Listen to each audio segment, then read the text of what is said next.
Hello दोस्तों, कैसे हो आप सभी। दोस्तों आज हम जानेंगे हमारा मन चमत्कार है या जंजाल। दोस्तों ये एक स्टोरी के द्वारा हम जानेंगे।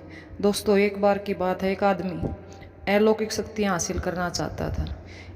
इसकी विधि जानने के लिए वह एक गुरु से दूसरे गुरु के पास भटक रहा था, लेकिन उसको वो गुरु नहीं मिल रहा था जो इन अलौकिक शक्तियों के बारे में बता सके। अंत में वो हिमालय के पास पहुंचता है। हिमालय के निर्जन जंगलों में जाता है। वहाँ उसको एक आश्रम मिलता है। आश्रम में एक गुरु मिलते हैं। गुरु के पास चला जाता है। गुरु उसको देखते ही उसकी मनसा समझ जाते हैं। गुरु कहते हैं, तुम इन शक्तियों का क्या करोगे? अगर तुम्हें पानी पर चलना आ भी जाता है तो क्या होगा? 3 दिन बाद फिर नाव पर ही तुम अपने आप को बेहतर मानोगे। ऐसी व्यर्थ की तलाश मत करो, अपना जीवन नष्ट मत करो। और तुम यानी और भी इससे अच्छे कार्य कर सकते हो। इसके स्थान पर मैं तुम्हें और कोई विद्या सिखा दूंगा। लेकिन गुरु ने बार बार उसको प्रयास किया रोकने का, लेकिन वह आदमी अड़ा रहा। अंत में गुरु ने कहा, ठीक है, अगर तुम इतने अडिग हो तो कल सुबह 4 बजे नदी में नहाकर मेरे पास आ जाओ। मैं तुम्हें अलौकिक शक्तियों का रहस्य बता दूंगा, उसकी शिक्षा मैं तुम्हें दे दूंगा। वह आदमी जो अडिग था उत्साह से भर गया और सूर्योदय से पहले हिमालय की बर्फीली ठंड नदी में डुबकी लगाई, जिससे उसका आधा शरीर नीला पड़ गया। फिर वह बड़ी उम्मीद के साथ अपने गुरु के सामने बैठ गया। गुरु ने कहा, देखो वह बहुत सरल है। मेरे पास एक गुप्त मंत्र है। अगर तुम अगले 40 दिनों तक प्रतिदिन बार बार 3 बार इस मंत्र का जाप करोगे तो सारी अलौकिक शक्तियाँ तुम्हारी हो जाएंगी। यानी आदमी समझ गया, सिर्फ 3 बार मंत्र का जाप करने से अलौकिक शक्तियाँ प्राप्त हो जाएंगी। अलौकिक मंत्र क्या था? आदमी जानने को उत्सुक था। गुरु ने कहा, आंखें बंद करो।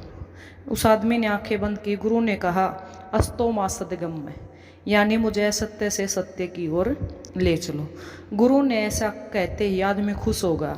और गुरु ने साथ में कहा, तुम अगले 40 दिन तक यह मंत्र दिन में 3 बार दोहराना और तुम्हें जितनी अलौकिक विद्याएं सारी आ जाएंगी। लेकिन जब तुम यह मंत्र बोलो तब बंदरों के बारे में बिल्कुल मत सोचना। यह बात साथ में ऋषि महात्मा ने उस आदमी को बताई। उस आदमी को अभ्यास की सरलता पर शक हुआ।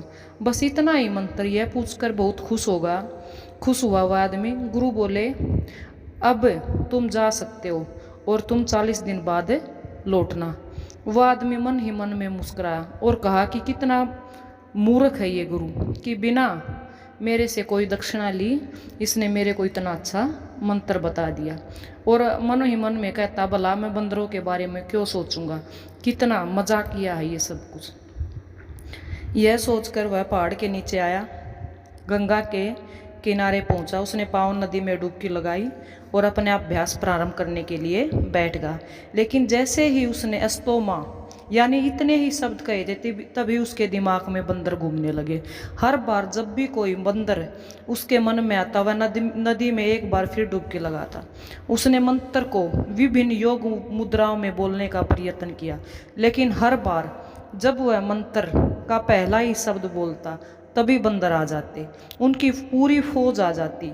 1 सप्ताह के बाद आदमी अभ्यास का मंत्र कर रहा था, लेकिन बार बार उसके साथ यही हो रहा था। उसको पूरी सृष्टि बंदरों से भरी नजर आने लगी। इतने अनगिनत बंदर। वह बंदा ये सारी चीजें देखकर घबरा गया।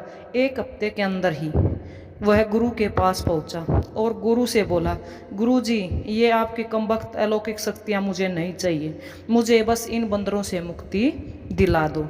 तो इसका कहने का मतलब क्या है?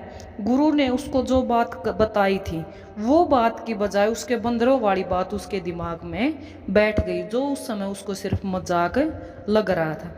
ये एक वैज्ञानिक शोध है। अगर आप मस्तिष्क में न्यूरॉन्स का काम करने के तरीके पर गौर करेंगे तो आप पाएंगे कि इनकी गतिविधि में ज़बरदस्त तालमेल होता है।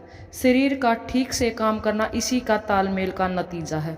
न्यूरॉन्स की गतिविधियों में असाधारण समायोजन के कारण ही आपके शरीर में करोड़ों चीज़ें हो रही हैं, लेकिन दुर्भाग्य से ज़्यादातर लोग उसको अनुभव नहीं कर पाते। और हमारा मन क्या है? एक सर्कस है, एक जंजाल है। हम जैसा सोचते हैं यानी न सोचने की भी कोशिश करते हैं, वही चीज़ हमारे मन में बार बार आ जाती है। इसलिए इस मन को पॉजिटिव रखने के लिए हमें पॉजिटिव ही सोचना पड़ता है, तभी क्या होगा, हमारा जो मन है वो सही दिशा में चलेगा और कोई भी दिशा हम नहीं भटकेंगे। धन्यवाद दोस्तों ये मेरी छोटी सी बात थी कि मन एक चमत्कार है या जंजाल है। अगर आपको ये पसंद आई हो तो हमारे चैनल को लाइक करें, सब्सक्राइब करें और ज़्यादा से ज़्यादा शेयर और कमेंट करें। धन्यवाद दोस्तों, मिलते रहेंगे ऐसी ही मोटिवेशनल वीडियो के साथ।